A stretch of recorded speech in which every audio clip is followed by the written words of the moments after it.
Hello प्यारे विद्यार्थियों, आप सभी का एग्जाम स्टेटस फाउंडेशन चैनल में हार्दिक स्वागत, अभिनंदन। आज मैं हिंदी की एक शानदार क्लास के साथ आपके साथ जुड़ा हुआ हूं। क्षितिज का पद्य भाग की शानदार क्लास। पहला प्रकरण है अपन का सूरदास। सूरदास हिंदी के अंदर बहुत मुख्य भूमिका अदा करते हैं।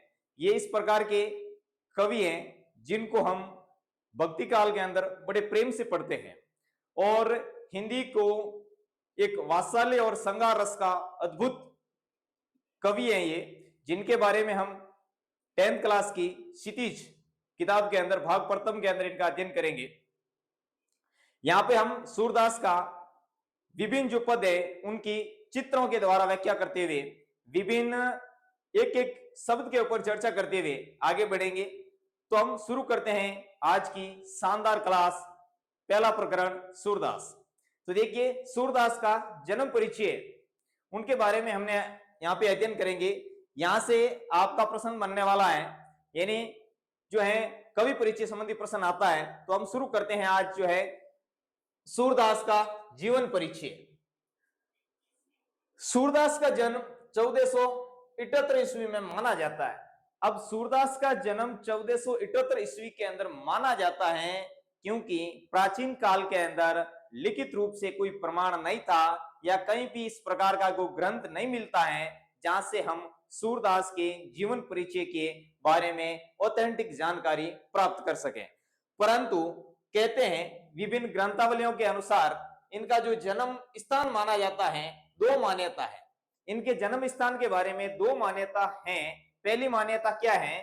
पहली मान्यता है मथुरा के निकट इनका जन्म हुआ था और दूसरी मथुरा के निकट रुणकता या रेणुका क्षेत्र में इनका जन्म हुआ था। मथुरा के निकट रुणकता या रेणुका क्षेत्र, इसको याद रखना है, रुणकता या रेणुका क्षेत्र। और दूसरा है दिल्ली के पास में सिही ग्राम के पास में उनका जन्म माना जाता है। तो दो चीज आपको याद रखनी है कि इनका जो जन्म दो स्थान पर माना जाता है। एक तो मथुरा के निकट माना जाता है, मथुरा के निकट रेणुका गांव में उनका जन्म माना जाता है। रेणुका क्षेत्र कह सकते हैं या उनको रुणकता क्षेत्र कहते हैं। दूसरी मान्यता के अनुसार दिल्ली के पास में सिही नामक क्षेत्र या गांव में उनका जन्म हुआ था। अब उनके गुरु का नाम पूछा जाता है। गुरु का नाम क्या था? उनके गुरु का नाम महाप्रभु वल्लभाचार्य उनके गुरु का नाम था। निवास स्थान कहां था? वे मथुरा और वृंदावन के क्षेत्र के बीच गौ घाट में रहते थे। यानी गौ घाट नाम का एक घाट था, उस घाट के वो घाट का है मथुरा और वृंदावन के बीच में पड़ता है और वहां सूरदास जी रहा करते थे। और वहां क्या करते थे? श्रीनाथ जी के मंदिर में भजन कीर्तन करते थे। श्रीनाथ जी के मंदिर में भजन कीर्तन करके अपना समय वहां पे निकालते थे और भजन कीर्तन करते थे। किस मंदिर में? श्रीनाथ जी के मंदिर में। श्रीनाथ जी के मंदिर में भजन कीर्तन करते थे। अब सूरदास के प्रमुख ग्रंथ कौन कौन से हैं? यहां हम मुख्य उनके जीवन परिचय के बारे में पढ़ते हैं। तो सूरदास जी के मुख्य ग्रंथ कौन कौन से थे? इनके मुख्य ग्रंथ तीन ग्रंथ थे जो उनके नाम से ही शुरू होते हैं। कौन कौन से थे? सूर सागर, पहला सूर सागर, सूर सरावली और साहित्य लहरी। ये तीन ग्रंथों को आपको याद रखना है। साहित्य लहरी, ये तीन ग्रंथ थे, सूर सागर, सूर सरावली और साहित्य लहरी। यानी साहित्य लहरी और सूर सागर इसमें से मुख्य रूप से हैं और इसमें सबसे ज्यादा जो लोकप्रिय हुआ था वो सूर सागर था। सूर सागर सबसे ज्यादा लोकप्रिय हुआ था। तीन ग्रंथ है, याद रखना, सूर सागर, साहित्य लहरी और सूर सरावली। अब सबसे ज्यादा जो प्रसिद्ध कौन सा ग्रंथ हुआ था? सबसे ज्यादा प्रसिद्ध हुआ था सूर सागर। अब इनका निधन हो गया था 1583 ईस्वी में, पारसौली के पास में इनका निधन हो गया था। 1583 ईस्वी में इनका निधन हो गया था और 1478 में इनका जन्म हुआ था। तो मुख्य रूप से ये चीजें आपको याद रखनी है कि उनका जन्म स्थान के ऊपर दो मान्यता है। पहली मान्यता थी मथुरा के पास में रुणकता या रेणुका गांव के अंदर उनका जन्म हुआ था। दूसरी मान्यता है कि दिल्ली के पास में शी नामक क्षेत्र में उनका जन्म माना जाता है। अब उनके गुरु का नाम महाप्रभु वल्लभाचार्य था। अब उनके वो निवास कहाँ करते थे, मथुरा और वृंदावन के बीच में गौ घाट के स्थान पर उनका जो है निवास स्थान था। एक चीज आपको याद रखनी है, उनके गुरु का नाम वल्लभाचार्य था और वल्लभाचार्य के 8 शिष्य थे, 8 शिष्य, जिसको अष्ट छाप कहते हैं, अष्ट छाप कहते थे। महाप्रभु वल्लभाचार्य के 8 शिष्य थे जिनको अष्ट छाप कहते हैं, और सूरदास उन अष्ट छाप में सबसे मुख्य थे, यानी सूरदास की भूमिका उनमें मुख्य थी, यानी सबसे चैत्य शिष्य थे सूरदास वल्लभाचार्य के। अब श्रीनाथ जी के मंदिर में भजन कीर्तन करते थे। उनके प्रमुख ग्रंथ सूर सागर, साहित्य लहरी और सूर श्रावली, जिसमें सूर सागर सबसे ज्यादा प्रसिद्ध थे, और 1583 ईस्वी में इनका निधन हो गया था। ये आपका सवाल आएगा तो इसको अच्छी तरीके से इतना आप लिख दोगे तो आपके नंबर पक्के हो जाएंगे। चले आगे देखते हैं, आगे काव्यगत विशेषता क्या है इनकी, यानी उन्होंने काव्य के अंदर किस किस प्रकार का काव्य लिखा था और उनकी काव्य की मुख्य विशेषता क्या है। तो पहली विशेषता क्या है कि सूर सागर वात्सल्य और श्रृंगार रस के श्रेष्ठ कवि थे, वात्सल्य और श्रृंगार रस के श्रेष्ठ कवि थे, वात्सल्य और श्रृंगार रस के श्रेष्ठ कवि माने जाते हैं। अब देखो ये जो आपको अच्छी तरीके से इनको याद रखना है, वात्सल्य और श्रृंगार रस, या 10th क्लास के अंदर आपने रस आपके पर्टिकुलर पार्ट में नहीं है, कोर्स में नहीं है, परंतु आप साहित्य यदि 12th के बाद में देखते हो तो वहां पे रस है। तो यहाँ पे रस का मतलब हो गया कि कोई भी हम काव्य पढ़ते हैं और पढ़ने के बाद मन में जो विचार उत्पन्न होते हैं, मन के अंदर जो भाव उत्पन्न होते हैं, जो रस उत्पन्न होता है, उसे हम काव्यगत भाषा के अंदर रस कहते हैं। ठीक है ना। हिंदी में लगभग जो है 9 रस होते हैं। तो वात्सल्य रस और श्रृंगार रस मुख्य रूप से सूर सागर के सूरदास जी के प्रिय रस थे। यानी वात्सल्य रस किसे कहते हैं, देखो इनके ऊपर भी आप थोड़ी चर्चा करते हैं। वात्सल्य रस होता है माँ अपने बेटे से जो प्रेम करती हैं उसको वात्सल्य रस कहते हैं, वात्सल्य रस। ठीक है ना। माँ अपने बेटे से जो प्रेम करती हैं उसे वात्सल्य रस कहते हैं। तो यहाँ पर कृष्ण और यशोदा के मध्य जो प्रेम था उसको सूरदास ने अपने पद्य भाग में बड़े मनोहरम ढंग से लिखा था, इसलिए वात्सल्य रस के सुंदर कवि माने जाते हैं। दूसरी बात, श्रृंगार रस। श्रृंगार रस 2 प्रकार का होता है। श्रृंगार रस यहाँ पे देखते हैं 2 प्रकार का होता है। पहला संयोग रस और वियोग रस। तो यहां से अपन बात करते हैं कि कोई प्रेम या प्रेमिका आपस में मिलते हैं और उनके मध्य जो मन में जो विचार उत्पन्न होते हैं या मन में जो प्रेम पूर्वक बातें होती हैं, इनको श्रृंगार रस के अंदर प्रकट किया जाता है। एक में 2 व्यक्ति या प्रेमी और प्रेमिका आपस में मिलते हैं और जब मिलते समय जो मन में विचार होते हैं उसको संयोग रस में अभिव्यक्त किया जाता है, और जब वो बिछड़ जाते हैं और बिछड़ने के बाद मन में जो वीर्य वेदना उत्पन्न होती है, वीर्य वेदना, उसको वियोग रस के अंदर उत्पन्न किया जाता है या वियोग रस के अंदर प्रकट किया जाता है। तो बात करते हैं कि सूरदास के श्रृंगार रस में, यानी गोपियों द्वारा कृष्ण के मध्य जो प्रेम था उसकी अभिव्यक्ति दिखाई देती है श्रृंगार रस के अंदर। और जब वो बिछड़ जाते हैं, यानी कृष्ण मथुरा चले जाते हैं और पीछे गोपियां अकेली रह जाती हैं, उस समय उनके मध्य वियोग रस की उत्पत्ति होती है। तो ये चीज अपन के थोड़े कोर्स में है, तो इनको ध्यान रखना है कि मुख्य रूप से श्रृंगार रस और वियोग रस सूरदास के प्रसिद्ध रस थे। बात करते हैं भाषा की। उनकी भाषा, उनकी कविताओं में ब्रज भाषा का निखरा रूप है। उनकी भाषा कैसी थी? भाषा थी ब्रज। कैसी भाषा थी? ब्रज भाषा थी। अब ब्रज क्षेत्र क्या था? देखो, जैसे एमपी के आसपास जो क्षेत्र था, अलवर, भरतपुर मुख्य रूप से आता है जो मध्य प्रदेश के साइड में पड़ता है। यहाँ जो क्षेत्र था उस क्षेत्र को कहते थे ब्रज क्षेत्र। पुराने जमाने के अंदर ब्रज क्षेत्र कहते थे। तो ब्रज क्षेत्र थे, तो ब्रज क्षेत्र के अंदर जो भाषा बोली जाती थी उसको ब्रज भाषा कहते थे, जिसमें वृंदावन है, मथुरा है, इनके आसपास वाला जो एरिया था, क्षेत्र था, वहां पर भाषा बोली जाती थी ब्रज। तो सूरदास ने अपने कविताओं के अंदर ब्रज भाषा का सुंदर प्रयोग किया था। अब यहाँ पे अपन बात करते हैं जो भक्ति काल के अंदर मुख्य रूप से जो सूरदास थे, सूरदास भक्ति काल के अंदर किस प्रकार सगुण भक्ति धारा के कवि थे, सगुण भक्ति धारा के कवि माने जाते हैं। उनकी भाषा थी ब्रज भाषा, ठीक है ना। विषय क्या है, मुख्य रूप से विषय उनका क्या है, विषय है उन्होंने कृष्ण और गोपियों के मध्य माध्यम से सहज मानवीय प्रेम की प्रतिष्ठा की है। यानी उन्होंने गोपियां और कृष्ण के बीच में या गोपियां और कृष्ण के माध्यम से ये किस प्रकार से सहज यानी आसानी से मानवीय प्रेम उत्पन्न होता है उसको अभिव्यक्त करने का प्रयास किया है।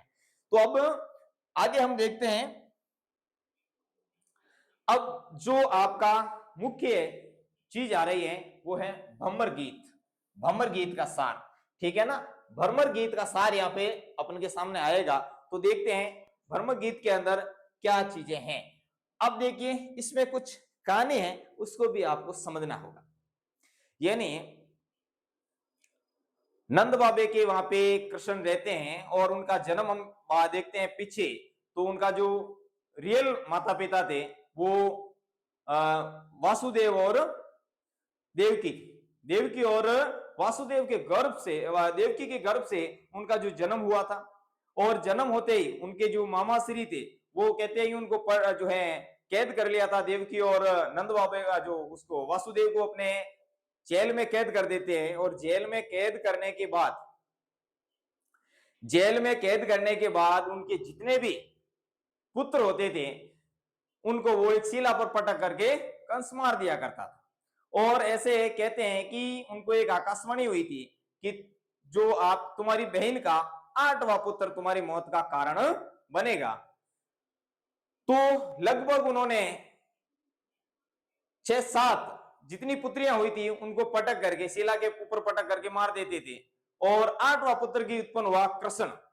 तो उस समय कहते हैं कि उस पूरी जेल के दरवाजे खुल जाते हैं और कृष्ण का जन्म होते ही द्वारपाल सो जाते हैं। और ऐसी लीला होती है भगवान की कि वहां से नंद बाबे को, ये जो नंद बाबे के घर यानी जो सामने उधर नदी के उस तरफ नंद बाबे का घर था या नंद बाबा का अपना जो क्षेत्र था, वहां पे नंद जो है बाबा गायें चराते थे, गायें चराने का काम करते थे और गायें थी उनके पास में काफी।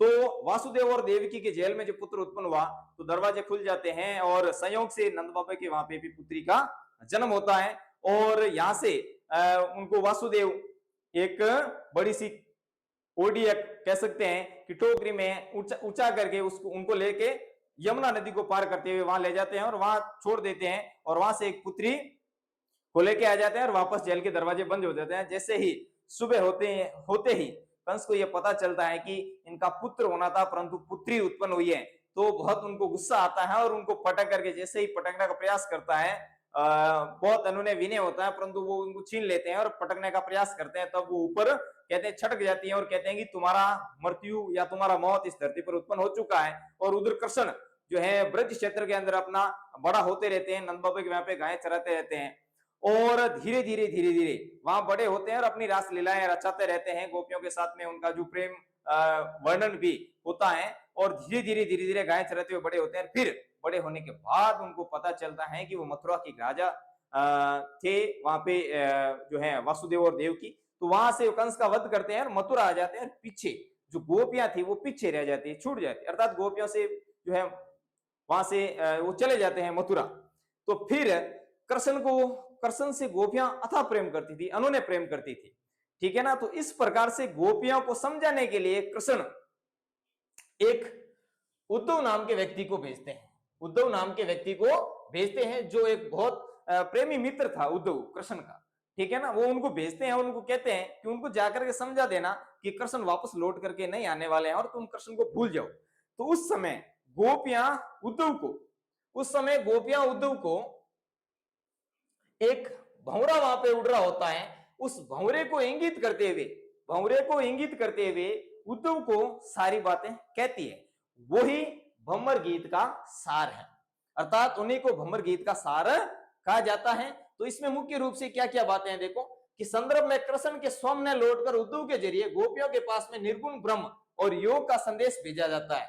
तो गोपियों के पास में योग का संदेश भेजा जाता है और निर्गुण ब्रह्म, मैंने यहाँ पे पहले बताया था सूरदास सगुण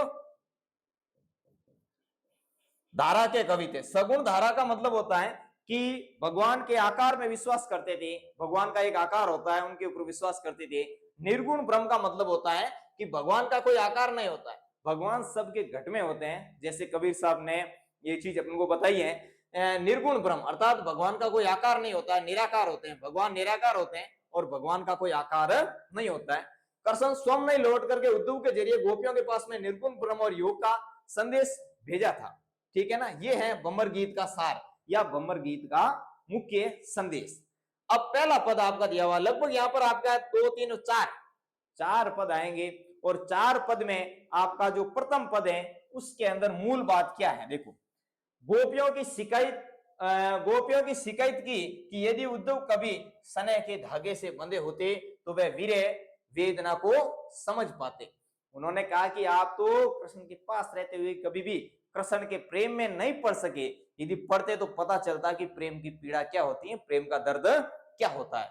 दूसरा पद था गोपियों की ये स्वीकृति कि उनके मन की अभिलाषा मन में ही रह गई, जो कृष्ण के प्रति उनके गहरे प्रेम को दर्शाती है। दूसरे पद में ये बात थी कि कृष्ण के साथ में हमारा बहुत अच्छा प्रेम था और हम कोई भी बात थी तो वो कृष्ण को कह सकते थे, परंतु अब नहीं कह सकते क्योंकि मन की बात मन में ही रह गई। तीसरा पद है गोपियां उद्धव का योग संदेश को कड़वी ककड़ी के समान बताती हैं और अपने एकनिष्ठ प्रेम में बढ़कर दृढ़ विश्वास प्रकट करती हैं। ये चीज इंपॉर्टेंट है, ये नहीं उनको कहते हैं कि कृष्ण को भूल जाओ, कृष्ण वापस आने वाले नहीं है।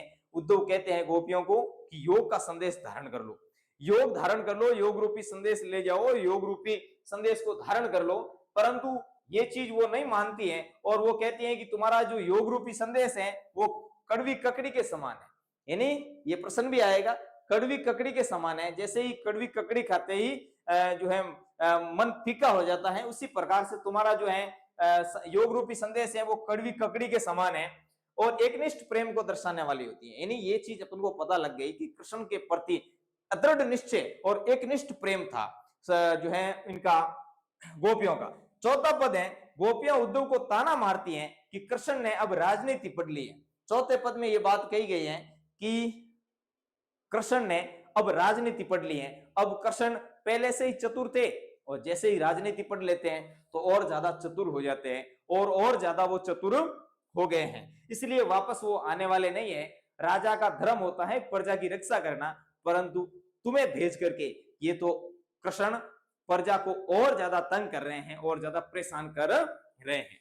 तो यहाँ पर गोपियां उद्धव को ताना मारती हैं कि कृष्ण ने अब राजनीति पढ़ ली है और अंत में गोपियों द्वारा उद्धव को राज धर्म यानी प्रजा का हित याद दिलाकर सूरदास की लोक धर्मिता को दर्शाता है। इससे ये पता चलता है कि सूरदास जी के मन में लोगों के प्रति अच्छे हित की भावना थी, इसलिए उन्होंने अंतिम पद में बताया गोपियों के माध्यम से कि राजा का धर्म होता है प्रजा की रक्षा करना, जबकि यहाँ पर उद्धव के जरिए कृष्ण प्रजा की रक्षा नहीं कर गए, प्रजा को और सताने का काम कर रहे हैं। तो यहां पर अपने जो है चारों ही पद के बारे में इनका जो पहला मुख्य बातें थी इनको समझने का प्रयास किया है। आगे हम अलग व्याख्या के द्वारा प्रत्येक लाइन टू लाइन इनकी व्याख्या करते हुए आगे बढ़ेंगे। ये तो है भंवर गीत का सार। आगे चल के देखें, ये है अपन का पद। आगे किताब की मूल बात आ रही है, मूल पद आ रहा है, यहां से आपकी व्याख्या भी पूछी जाएगी। तो अपन यहां पर जो एक सुंदर व्याख्या प्रस्तुत करते हुए इसको आगे तक लेके जाएंगे। तो देखिए यहां पर सबसे पहले हम इसको पढ़ते हैं, पढ़ करके आपको ये समझाने का प्रयास करेंगे। उद्धव तुम होते बड़ भागी, अपरस रहत सैन तगाते, नाहिन मन अनुरागी, पुरियन पात रहत जल भीतर, तारस दहन दागी, ज्यो जल माहे तेल की गागरी, बूंद न ताको लागी, प्रीति नदी में पाव ने बोरियो, रूप बोरियो दृष्टि रूप परागी, सूरदास अबला हम भोरी गुर चाटी जो पागी।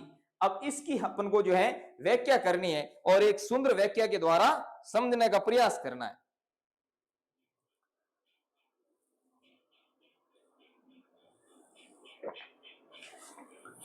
तो देखते हैं यहां आपको ध्यान रखना है, अलग अलग शब्द की जो है मैं अर्थ लिखता जाऊंगा और आप इनको समझते रहना।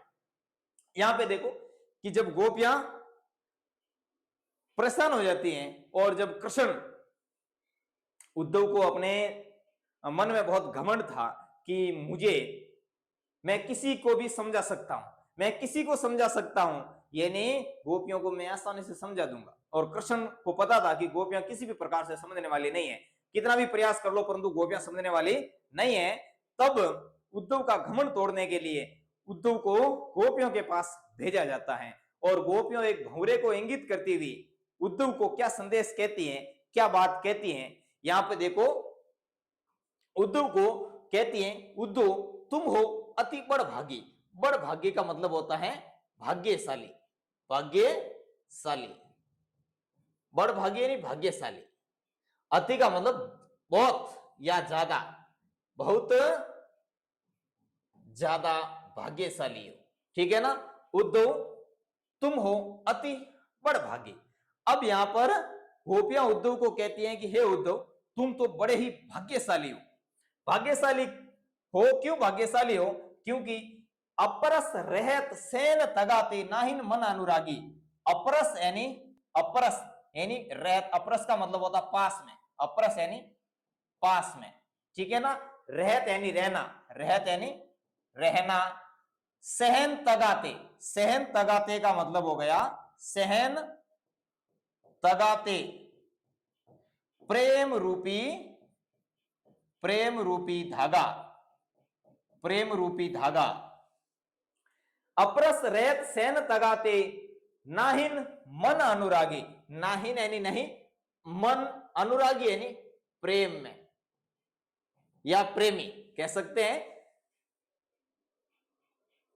अब उद्धव क्या कहते हैं? उद्धव को कहती है गोपियां कि हे उद्धव तुम बड़े ही भाग्यशाली हो, तुम बड़े ही भाग्यशाली हो क्योंकि अपरस रेत सैन तगाते यानी कृष्ण के पास में रहते हुए भी, कृष्ण के पास में रहते हुए भी तुम कृष्ण के प्रेम रूपी धागे में नहीं बंध सके। नाहिन मन अनुरागी अर्थात प्रेम रूपी धागे में बंध नहीं सके या प्रेम में तुम पढ़ नहीं सके। अनुरागी, नाहिन मन अनुरागी अर्थात सने रूपी धागे में, कृष्ण के पास में रहते हुए भी तुम कृष्ण के प्रेम में नहीं बंध सके या कृष्ण के प्रेम में नहीं पड़ सके। अपरस रेत सेन तगाते नाहिन मन अनुरागी। आगे क्या गोपियां कहती हैं देखो कि पुरियन पात रेत जल भीतर तारस देहन दागी। पुरियन, पुरीनी, पुरीनी का मतलब होता है कमल का पत्ता, कमल का पत्ता या कमलिनी भी कह सकते हैं उनको, या कमल का पत्ता, कमल का पत्ता। पुरियनी पात, पात का मतलब पत्ता। रहत जल भीतर, ता, ता यानी उसके ऊपर, ता यानी उस पर। रस देह, देह का मतलब शरीर, दागी यानी लगना, दागी यानी लगना, ठीक है ना। देह का मतलब होता शरीर। अब गोपियां उद्धव को क्या कहती हैं कि हे उद्धव पुरियन पात रहत जल भीतर तारस दहन दागी। जिस प्रकार से कमल का पत्ता होता है जो पानी के अंदर रहता है, पानी के अंदर रहते हुए भी उसके ऊपर पानी की एक भी बूंद नहीं लगती है, पानी की एक भी बूंद नहीं लगती है। कहने का अर्थ हो गया कि तू कृष्ण के पास में रहते हुए भी कृष्ण के प्रेम में नहीं बंध सके या नहीं पड़ सके। जिस प्रकार से कमल का पत्ता होता है जो पानी के अंदर रहता है फिर भी उसके ऊपर पानी की एक भी बूंद नहीं लगती है। पुरियनी का याद रखना, पुरियनी यानी पुरियनी पात यानी कमलिनी कह सकते हैं या कमल का पत्ता कह सकते हैं। आगे वाली लाइन देखते हैं, यहां पर देखो ज्यो जल माहे तेल की गागरी बूंद ने ताको लागी। अर्थात गोपियां उद्धव को कहती हैं कि हे उद्धव जिस प्रकार से माही यानी अंदर, तेल की गागरी यानी घड़ा, गागरी यानी घड़ा, गागरी का अर्थ यहां पर क्या हो गया? घड़ा।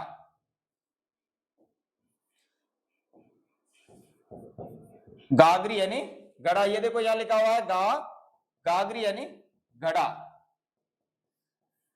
बूंद ताको, ताको यानी उस पर, उस पर लागो यानी लागी यानी लगना। यानी जिस प्रकार से तेल से सना हुआ घड़ा होता है, तेल से सना हुआ घड़ा होता है, वो उस घड़े पर पानी की एक भी बूंद नहीं लगती है। भाई तेल से डुबाया, तेल के अंदर जो डुबाया हुआ घड़ा होता है, उसको यदि हम पानी के अंदर डालते हैं तो उसके ऊपर पानी की बूंद एक भी नहीं लगती है। तो गोपियां कहती हैं कि ज्यों जल माहे तेल की गागरी बूंद न ताको लागी, अर्थात पानी का जो घड़ा होता है, उसको घड़े को यदि हम तेल के अंदर डुबो करके पानी में डालते हैं तो उसके ऊपर पानी की एक भी बूंद नहीं लगती है। उसी प्रकार से तुम कृष्ण के पास में रहते हुए भी कृष्ण की प्रेम रूपी बूंद तुम्हारे ऊपर बिल्कुल भी नहीं लगी। आगे गोपियां कहती हैं, देखो आगे इसमें क्या कहती हैं, आगे वाले लाइन में कि प्रीति नदी में पाव ने बोरियो दृष्टि ने रूप परागी। प्रीति नदी, प्रीति नदी का अर्थ हो गया प्रेम रूपी नदी। प्रीति नदी यानी प्रेम रूपी नदी। प्रीति नदी, प्रीति का मतलब हो गया प्रेम, प्रेम रूपी नदी। प्रीति नदी में पाव ने बोरियो, बोरियो का अर्थ हो गया डुबोना, बोरियो का अर्थ क्या हो गया, डुबोना। बोरियो यानी डुबोना, डुबोना, ठीक है ना। बोरियो का अर्थ हो गया डुबोना, यानी जिस प्रकार से नदी, प्रेम रूपी नदी, अब यहां पर प्रेम रूपी नदी कौन सी थी, कृष्ण की प्रेम रूपी नदी। प्रीति नदी में पाव ने बोरियो दृष्टि ने रूप परागी, परागी का मतलब देखना या डालना, देखना या डालना, ठीक है ना।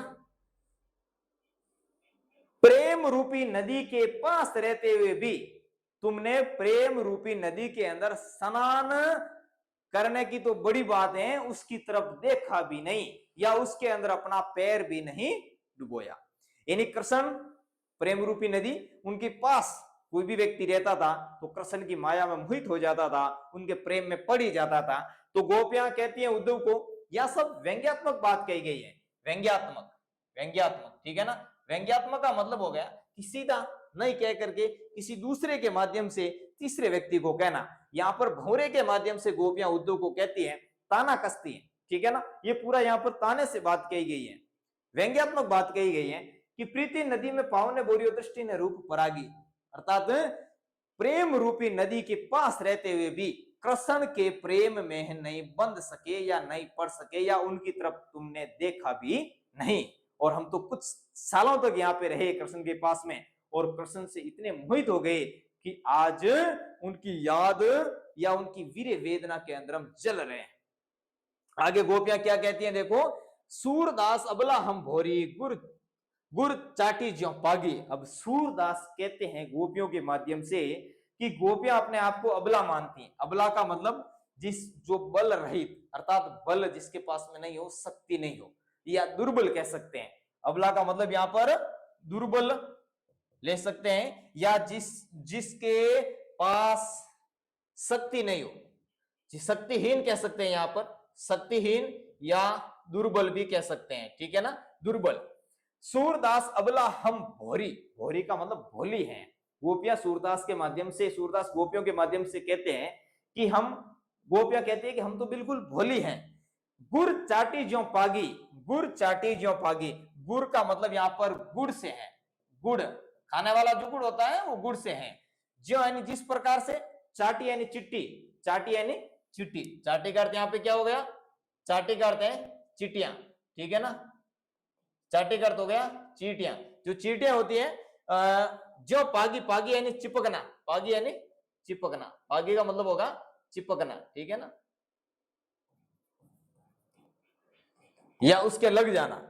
गोपियां कहती है कि जिस प्रकार से हम तो बिल्कुल भोली हैं, अबला हैं, और जैसे गुड़ होता है उसके जैसे चिट्टी चिपक जाती है, वैसे ही हम कृष्ण के प्रेम में बंद करके मोहित हो चुकी हैं। हम तो बिल्कुल भोली हैं, जैसे चींटियों के समान हम उनसे चिपक करके अपने आप को मोहित कर दिया है, अपने आप को वंशीभूत कर दिया है, कृष्ण के वंशीभूत कर दिया है, या कृष्ण के प्रेम में इस प्रकार से मोहित हो चुकी है जैसे गुड़ से चींटियां मोहित होती हैं और चींटियां उनसे चिपक जाती हैं।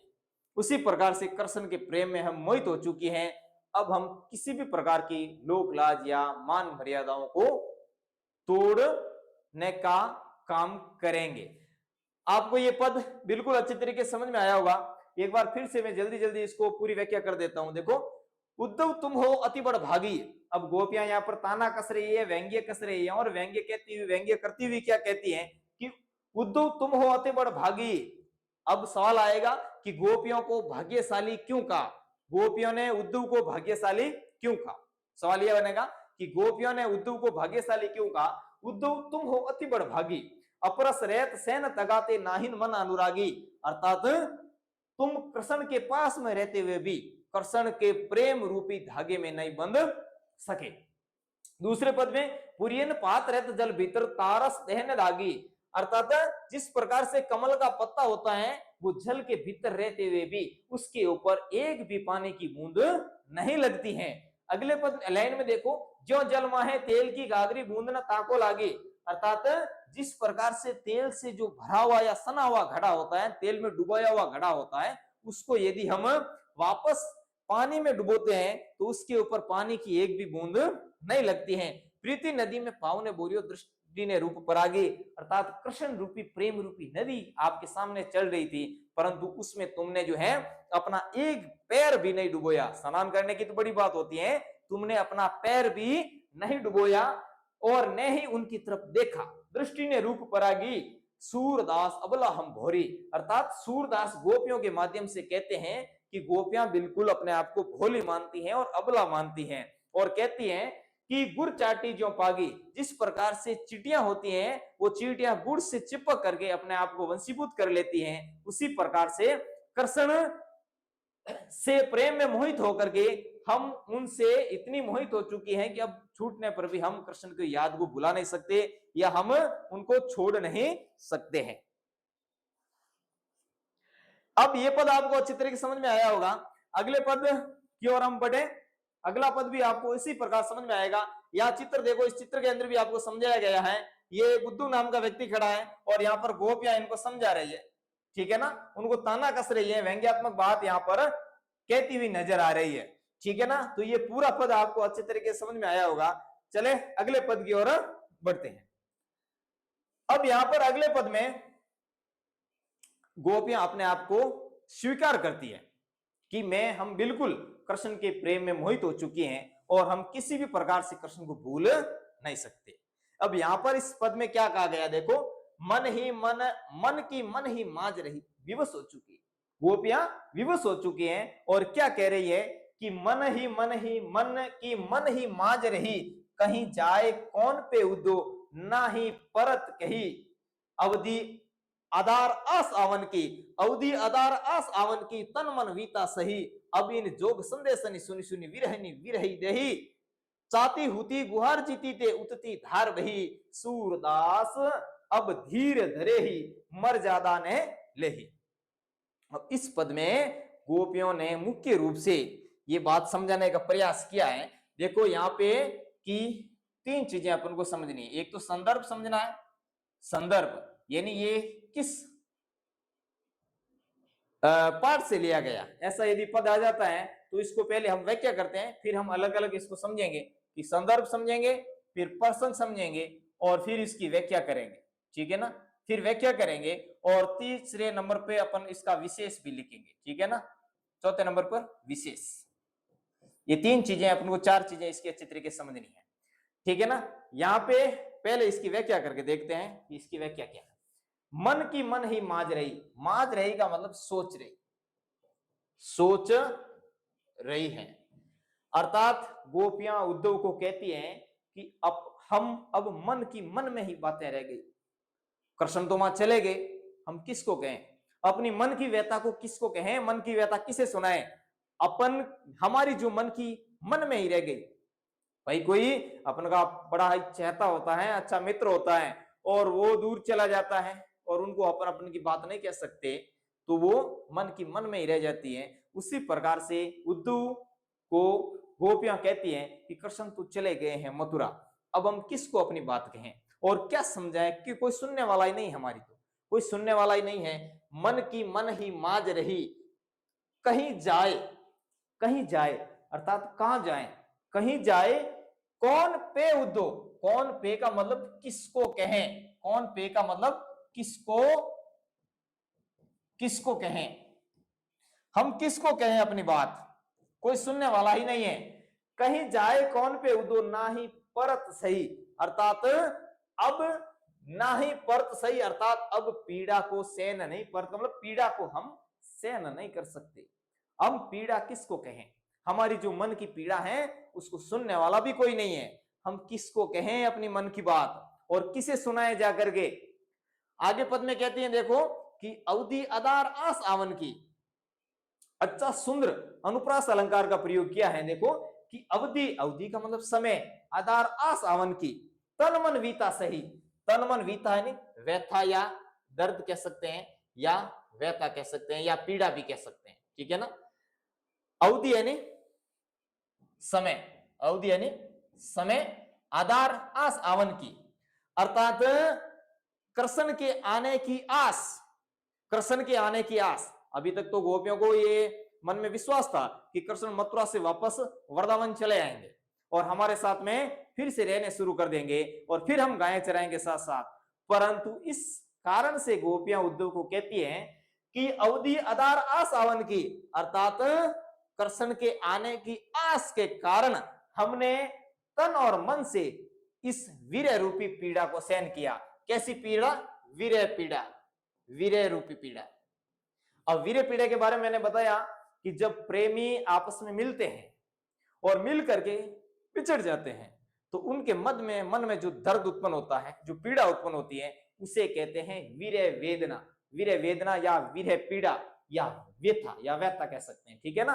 तो गोपियां कहती हैं कि कृष्ण के आने की आस के कारण हमने तन मन से पीड़ा को सहन किया, कि भी भले ही 1 दिन 2 दिन 3 दिन महीना लग जाए परंतु कृष्ण वापस आएंगे। परंतु आज तुम वापस ये संदेश लेके आए हो कि योग का संदेश धारण कर लो, कृष्ण नहीं आने वाले हैं, तो हम अपनी बात को किससे कहें, और कोई सुनने वाला हमारी बात नहीं है।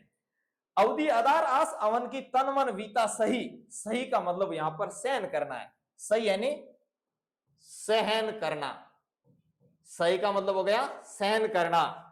अवधि आधार आस आवन की तन मन वीता सही, अब इन जोग संदेश सुनि सुनि, अब इन जोग संदेश, जोग संदेश यानी योग रूपी संदेश, योग रूपी संदेश, योग रूपी संदेश। योग रूपी संदेश का मतलब यहां पे अपन को समझना है कि योग रूपी संदेश का मतलब हो गया कि कृष्ण योग रूपी संदेश, योग रूपी संदेश यानी कृष्ण गोपियों को कहते हैं यहाँ पे योग रूपी संदेश का अर्थ हो गया कि योग को धारण कर लो, निराकार निर्गुण ब्रह्म को धारण कर लो, अर्थात भगवान का कोई आकार नहीं है और तुम योग रूपी योग को धारण करके कृष्ण को भूल जाओ। तो वहां पर वो कहती हैं कि अब इन योग संदेश सुनी सुनी, अब तुम्हारा जो योग रूपी संदेश सुन करके हमें हमारी जो विरहनी विरह दही, अर्थात जो विरहनी, विरह का मतलब यहां पर मैंने बताया कि बिछड़ जाने के बाद जो मन में पीड़ा होती है, उस विरह रूपी आग के अंदर, दही का मतलब होता है जलना या आग से जलना, अर्थात कहती हैं गोपियां उद्धव को कहती है कि अब इन जोग संदेश को सुन सुन करके हम विरहणियां विरह की आग में जल रही है, विरहणियां विरह की आग में जल रही हैं। अब इन जोग संदेश सुनी सुनी, यहां पर देखो सुनी सुनी शब्द का प्रयोग हुआ है, अर्थात एक जैसा शब्द यदि बार बार प्रयोग हो और दोनों बार उसका अर्थ सेम हो तो वहां पर पुनरुक्ति पुनरुक्ति प्रकाश अलंकार होता है, पुनरुक्ति प्रकाश अलंकार का सुंदर प्रयोग हुआ है, ठीक है ना। यानी एक ही जो है शब्द आता है और 2 बार शब्द आता है और दोनों बार उसका अर्थ एक समान होता है, समान अर्थ होता है, ठीक है ना। सुनी सुनी, तो यहां पर पुनरुक्ति प्रकाश अलंकार है और यहां पर देखो ए और यानी एक ही वर्ण की जहां पर आवृत्ति होती है, एक वर्ण यदि बार बार आता है, एक ही वर्ण बार बार आता है तो वहां पर अनुप्रास अलंकार होता है। ये चीजें इसलिए समझनी है अपन को कि अपन को इसको विशेष में लिखना है, ठीक है ना। तो यहां पर अनुप्रास अलंकार का सुंदर प्रयोग भी हुआ है और पुनरुक्ति प्रकाश अलंकार का सुंदर प्रयोग भी हुआ है। अब इन जोग संदेश सुनि सुनि विरहिनी विरही दही, अर्थात अब इन जोग रूपी संदेश को सुन करके पीड़ा को हम वीरे पीड़ा के अंदर हम जल रही हैं, ठीक है ना। अगली लाइन यहाँ पे देखते हैं, चैती हुती गुहार जीती थे, अर्थात चाहती है नहीं, चाहती है नहीं, होती चाहती होती, अर्थात हम ये चाहती है, या हम यह कह सकती है, या चाह सकती है, या हम अपनी बात को प्रकट कर सकती है।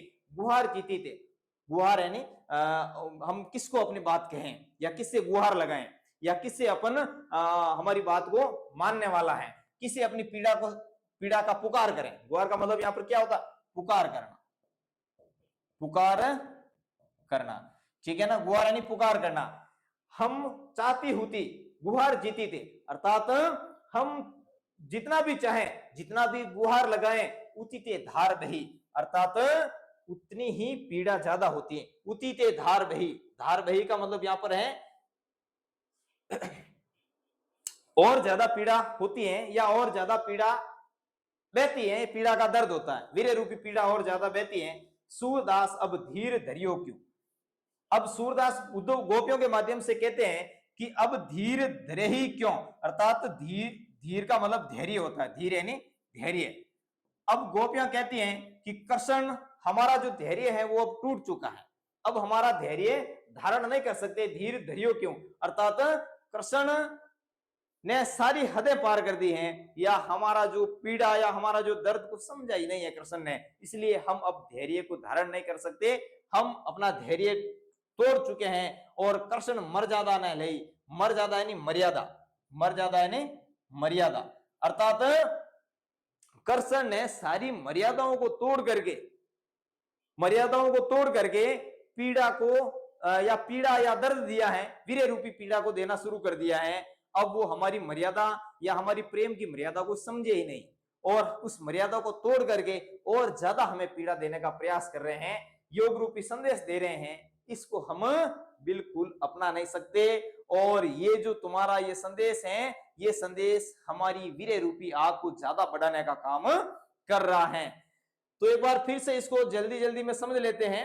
देखो, मन की मन ही माज रही, अर्थात गोपियां उद्धव को कहती हैं कि हम मन की मन में ही सोच रही हैं, ठीक है ना।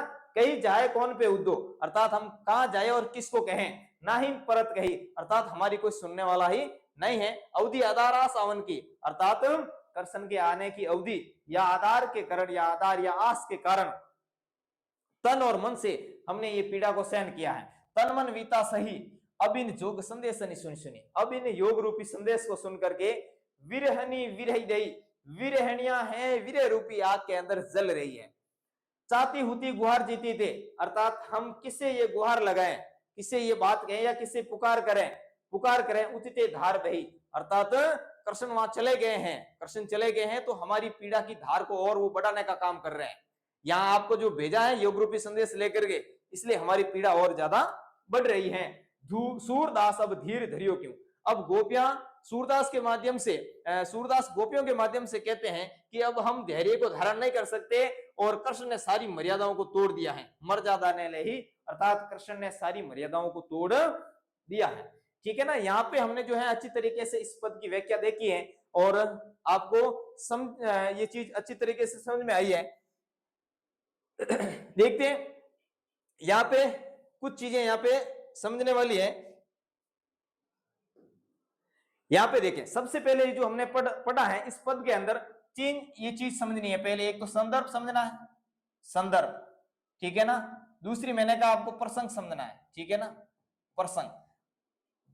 और तीसरी बात व्याख्या समझनी है, ठीक है ना, व्याख्या लिखनी, क्योंकि यहाँ पे जो है आपका ये 4 नंबर का प्रश्न आने वाला है, ठीक है ना। व्याख्या संबंधी प्रश्न आएगा, तो व्याख्या संबंधी जो प्रश्न है वो आपको अच्छी तरीके से लिखना है। दूसरी विशेष, जब आपको ये चीजें अच्छी तरीके से समझ में आएगी, जैसे यहाँ पे लिखना है कि संदर्भ, यानी ये किताब कौन सी है, किस किताब से इस पाठ को या इस पद्य को लिया गया है, ठीक है ना। संदर्भ में समझना है कि प्रस्तुत पद्यांश हमारी पाठ्य पुस्तक क्षितिज के सूरदास पद से लिया गया है, और सूरदास पद कहां से लिया गया है, बम्बर गीत से लिया गया है। ये चीज आपको अच्छी तरीके से इसके अंदर लिखनी है। और प्रसंग के अंदर मुख्य बात लिखनी है, यानी इस पद्यांश की जो मुख्य बात है उसको दर्शाना है। पद्यांश की जो मुख्य बात है उसको लिखना है कि जैसे हमने जो पहले पद में बताया था कि गोपियां उद्धव के योग रूपी संदेश को धारण नहीं करती हैं, और योग रूपी संदेश को कड़वी ककड़ी के समान बताती हैं, ये भी हम आगे पढ़ेंगे। और इसमें हमने पहले भी पढ़ा था कि इसकी जो मुख्य बात क्या थी, यानी पूरे पद्य की मुख्य बात। यहाँ पे फिर व्याख्या करनी है और विशेष में लिखना है पहली भाषा कौन सी थी इसकी, भाषा। अब सूर की भाषा तो ब्रज थी, ये चीज तो अपन को फैक्ट याद रख लेनी है। दूसरी बात, अलंकार कैसा है, तो अलंकार इसमें अनुप्रास अलंकार और पुनरुक्ति प्रकाश अलंकार का अच्छा सुंदर प्रयोग हुआ है, ये चीज भी आपको यहाँ पे लिखनी है, ठीक है ना। तो ये जो 3 चीजें हैं, 4 चीजें, उसको अच्छी तरीके से समझना है और समझते हुए फिर इसकी व्याख्या करनी है, तब आपके नंबर यहाँ पे अच्छे आने के संकेत होते हैं। तो ये पद अपने अच्छी तरीके से पढ़े हैं, समझे हैं। आगे भी हम जो 2 पद हैं उसको अगली क्लास में लेकर के समझाने का प्रयास करेंगे। आपको ये वीडियो अच्छा लगा है तो प्यारे विद्यार्थियों, आपको उसको शेयर करना है और अपने दोस्तों तक इस वीडियो को पहुंचाना है। धन्यवाद।